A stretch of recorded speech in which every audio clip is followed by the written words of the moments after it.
Laken Riley's story is one of unimaginable tragedy and resilience. A bright nursing student with a promising future, her life was cut short by a horrifying crime that left her small town reeling. Through chilling evidence and a relentless pursuit of justice, investigators unraveled the harrowing details of her final moments. This documentary explores the case of Laken Riley, the man who stole her future, and the justice her family fought to achieve.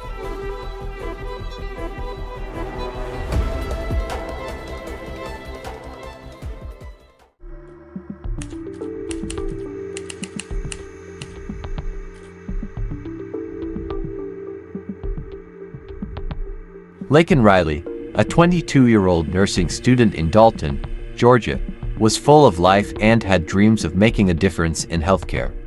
Known for her determination and passion for running, she was loved by her family, friends, and the community.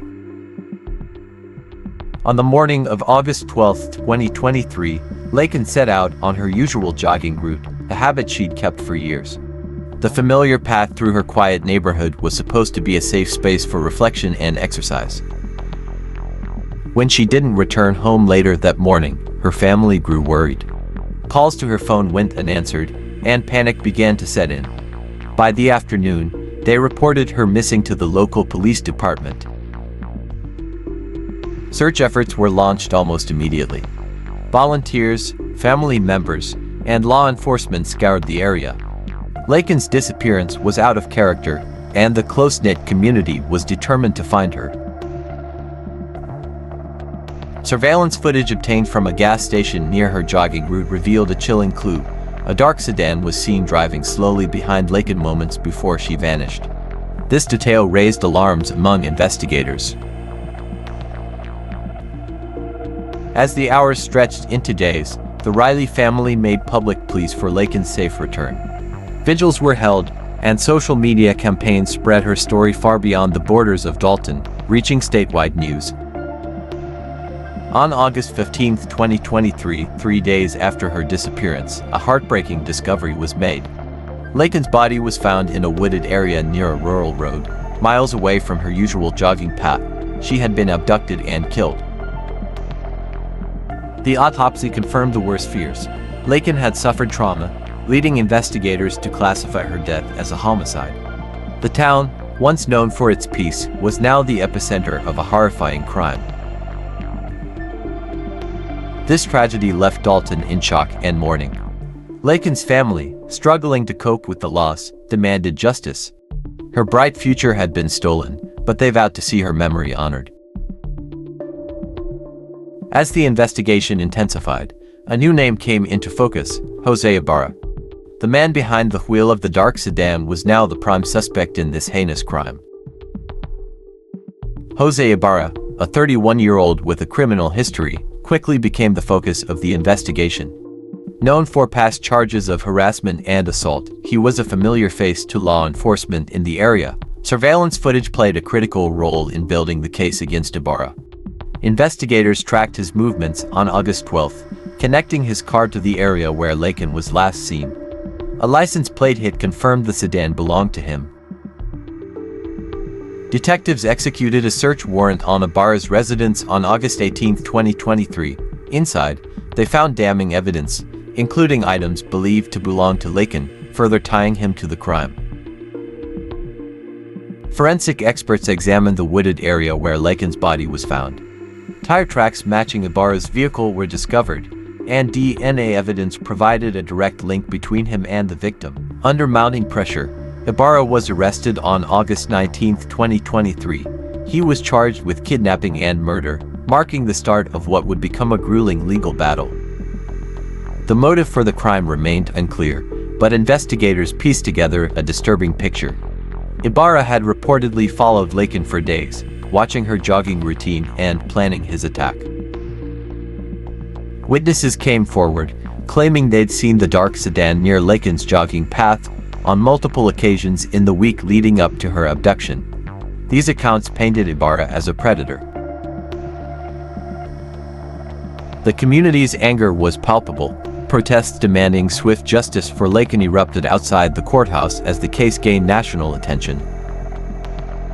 Ibarra's arrest provided some relief to Laken's grieving family, but the wounds left by her loss remained fresh. They channeled their grief into advocacy, pushing for reforms to protect young women.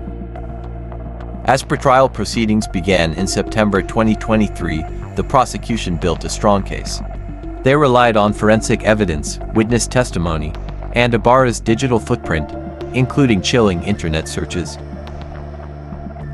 Laken's memory became a rallying cry for justice. Her family, supported by the community, attended every hearing, refusing to let her story fade into the background.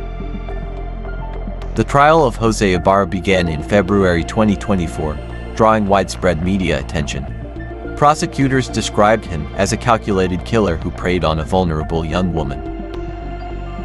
In emotional testimony, Laken's family recounted the impact of her loss, painting a picture of a bright life extinguished far too soon. Their words brought tears to the courtroom. The prosecution presented a wealth of evidence. DNA from Ibarra matched samples found at the crime scene, and surveillance footage solidified his presence in the area on the morning of the abduction. Ibarra's defense attempted to discredit the evidence, but their arguments faltered under the weight of forensic proof and witness testimony. The jury watched intently as the prosecution laid out the timeline of events. Laken's personal items, recovered from Ibarra's home, were shown to the jury. These physical reminders of her life left a haunting impression on everyone in the courtroom. The defense's strategy to portray Ibarra as misunderstood failed to resonate. The jury saw through the attempts to humanize a man whose actions had shattered an entire community. The sentencing hearing, held a month later, brought closure for Laken's family. Ibarra was sentenced to life in prison without the possibility of parole. The courtroom erupted in tears, a mix of sorrow and relief. On February 20, 2024, after just 4 hours of deliberation, the jury returned with a verdict. Jose Ibarra was found guilty of kidnapping and first-degree murder. The most pivotal moment of the trial came when the prosecution revealed GPS data from Ibarra's car. It not only placed him at the crime scene but showed his erratic movements after the murder. Laken's family vowed to keep her legacy alive. They established a foundation in her name, advocating for safer communities and support for victims of violent crimes. The case of Laken Riley serves as a reminder of the fragility of life and the need for vigilance. Her memory endures, inspiring change and ensuring that her story will never be forgotten.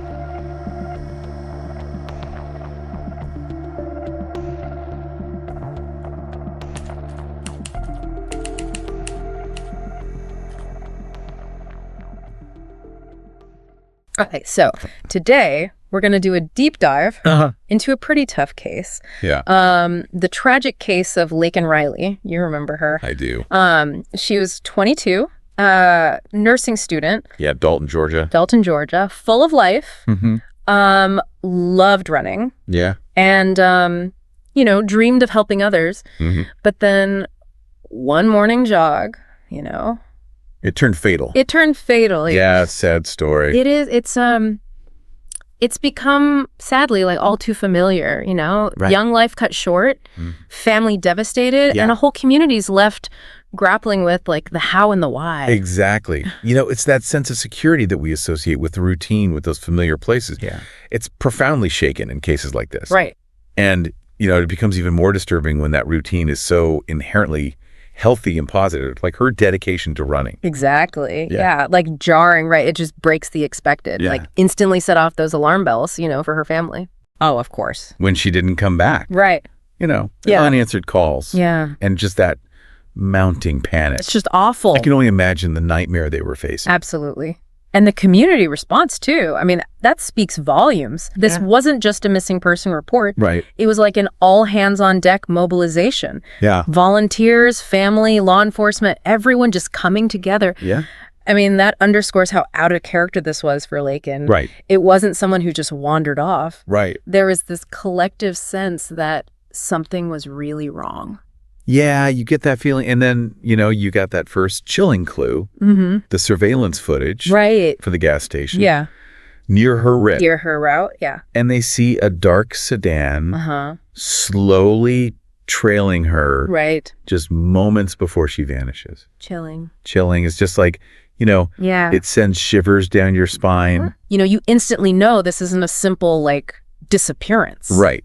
That footage, it immediately shifted the investigation's focus, right? Yeah. It was no longer just a missing person. Right. It was a potential abduction. And that raises the stakes considerably. Yeah, absolutely. Yeah. And then, after 3 agonizing days, the search ends. Yeah. They find her body. Right. Miles from her usual path. Miles, yeah. It wasn't just that she was gone. It was the autopsy confirmed. Right. It was murder, homicide, with trauma being the cause of death. Trauma, right. That detail just, it drives home the brutality of this whole thing. Yeah. The discovery of her body was really the turning point. The search for a missing person becomes a homicide investigation. Right. The focus shifts to finding the perpetrator. Right, exactly. Yeah. And then enter Jose Ibarra. Right. Identified as the driver, That dark sedan. Of that dark sedan. From the gas station footage. From the gas station footage. And here's where it gets really unsettling. Okay. Ibarra was 31 years old. Right. And he already had, a history of harassment and assault charges. Assault, yes. So, that detail is crucial, Right. It's not just that they found their suspect. Right. It's that he has this documented history of violence. Yeah. And it makes you wonder, knowing this, should law enforcement have had him on their radar sooner? Yeah. It raises some, difficult questions. Right. About how we monitor potential threats. Yeah. And whether there were missed opportunities to intervene. Absolutely. I mean, you're right. The prior history just adds a whole other layer of complexity to the case. Totally. It's not just a random act of violence. It suggests a pattern. A pattern of behavior. Yeah, a pattern of behavior.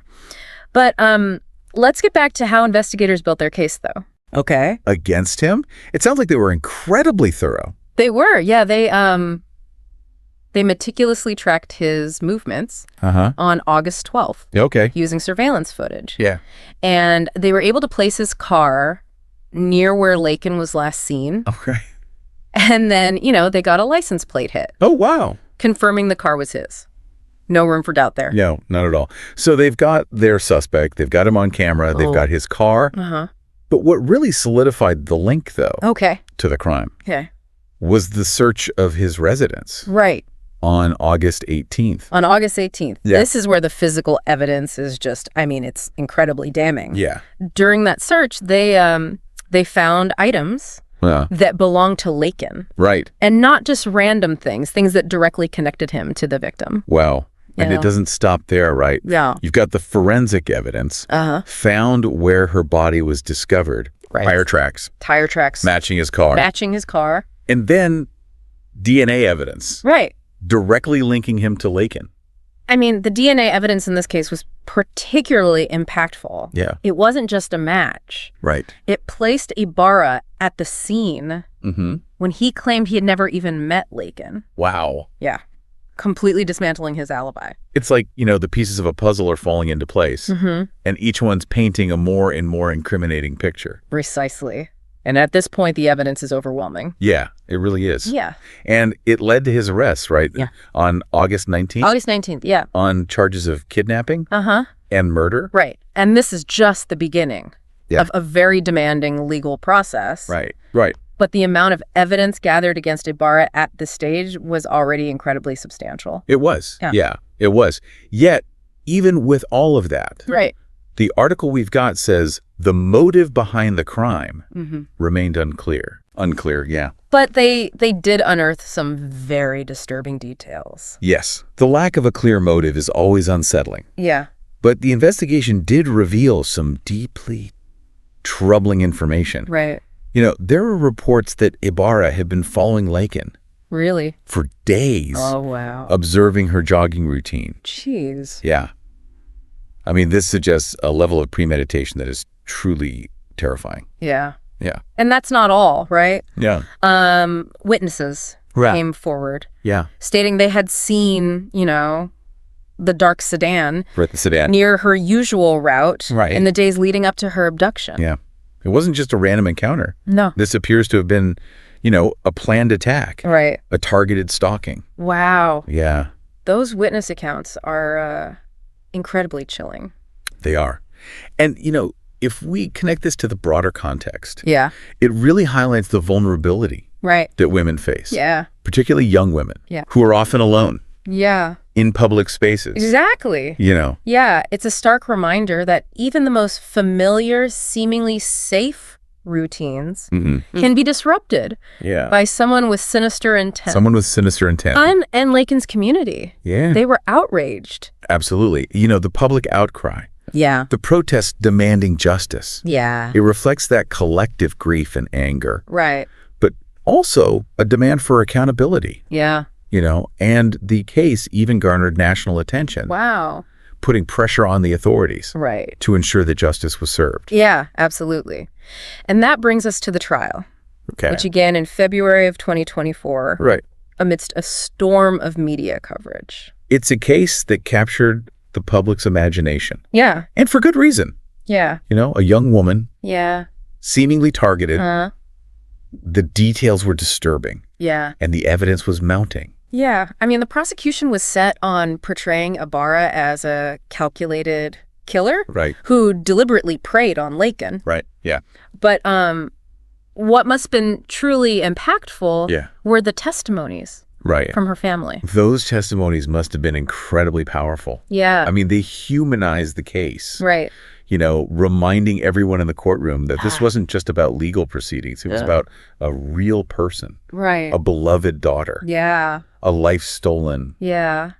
I can only imagine the weight of those words. Yeah. But, beyond the emotional impact, right, the prosecution had a mountain of evidence to present. They did. The DNA match. Right. The surveillance footage placing Ibarra at the scene. Laken's belongings recovered from his home. Yeah.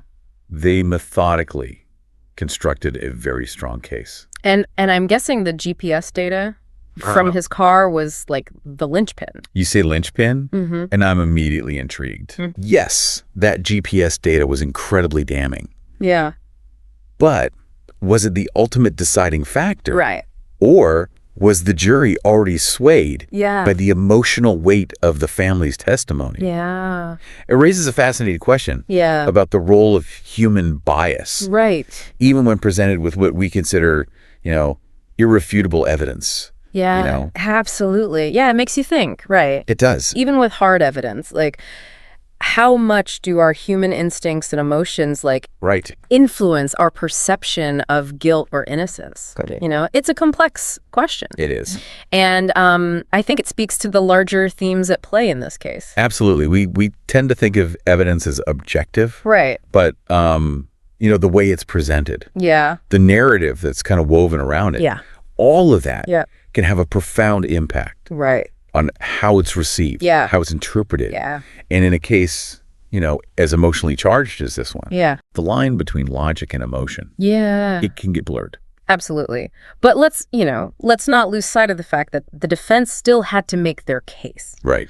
Despite the evidence stacked against Ibarra. Yeah. What was their strategy? Well, they attempted to portray Ibarra as misunderstood. Okay. A loner.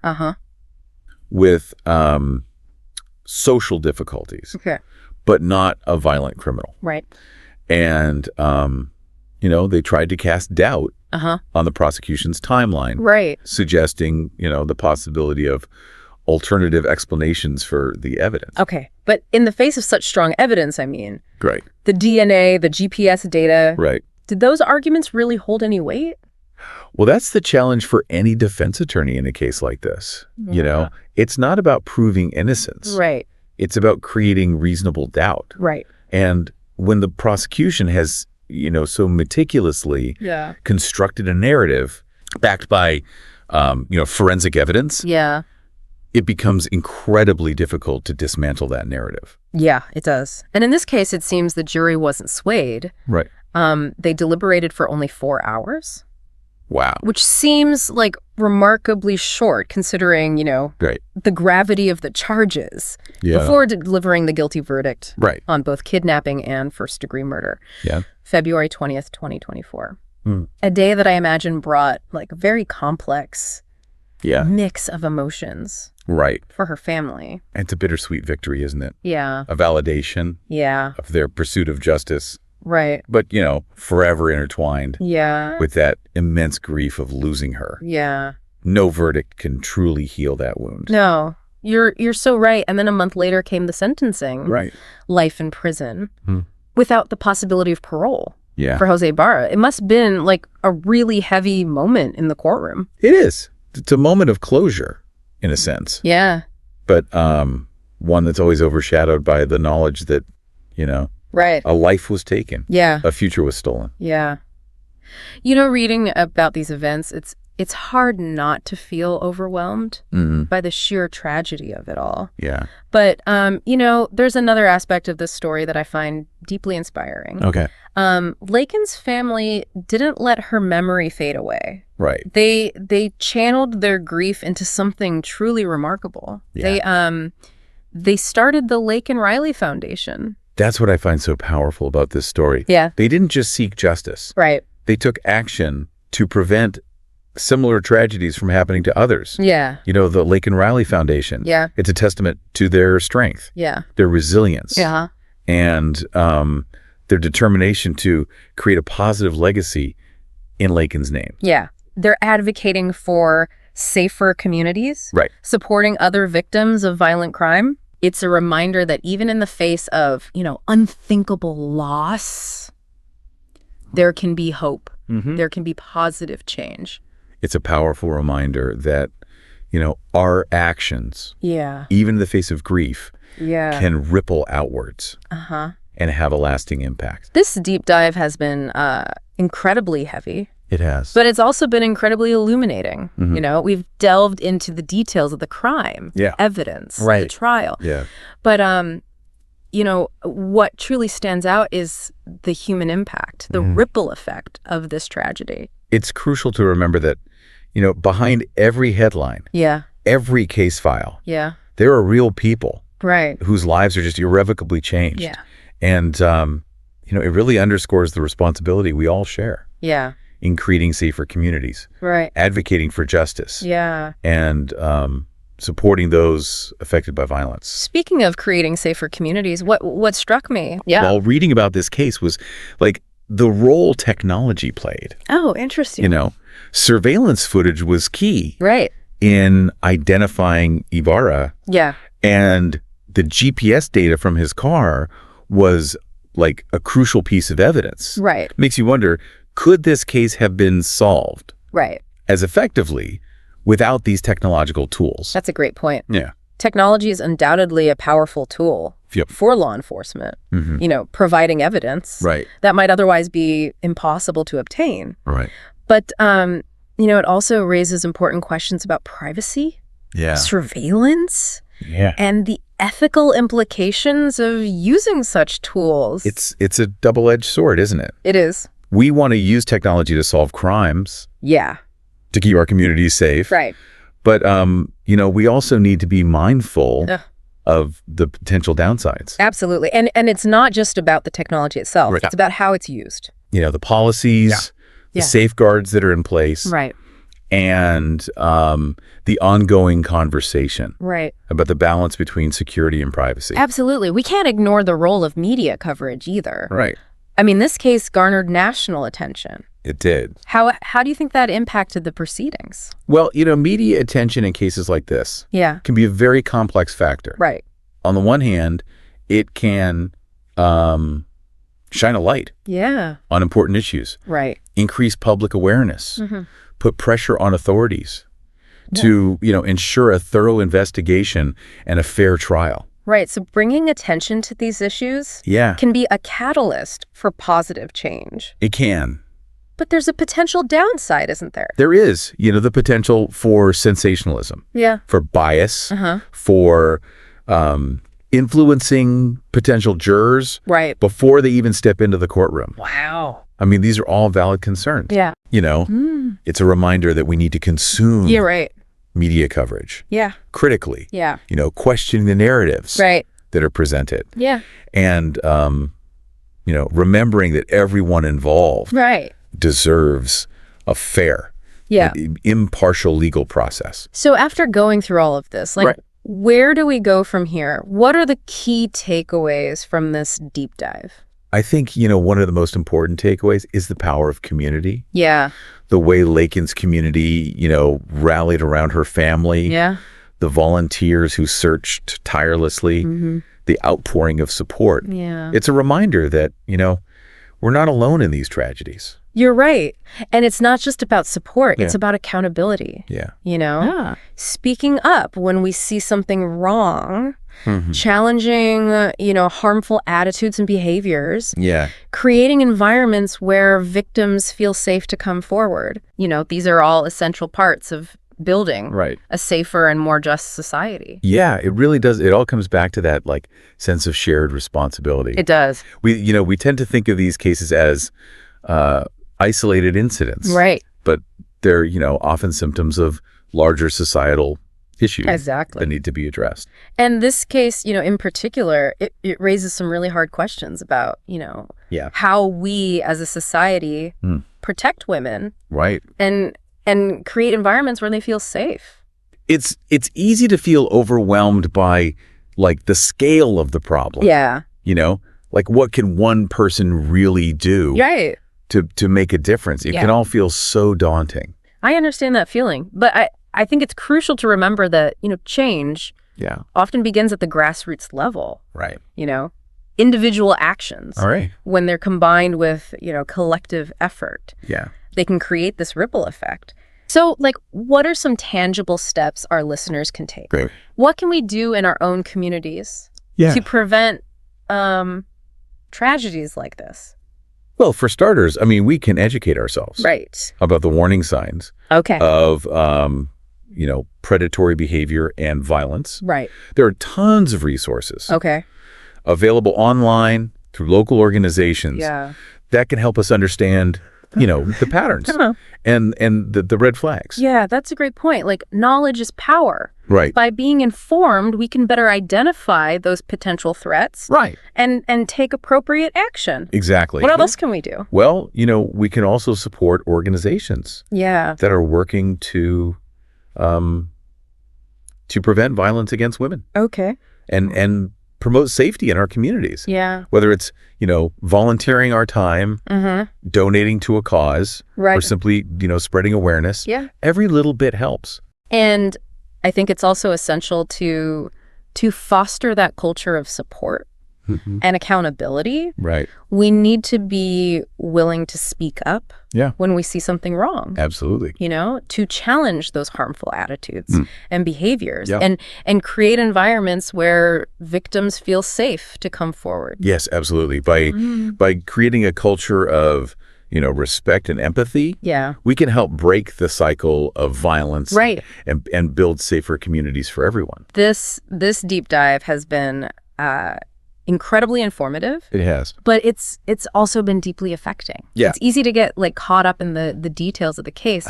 But what stays with me is the human impact, the ripple effect of this tragedy on Laken's family, her friends, her community. You've hit on something truly important.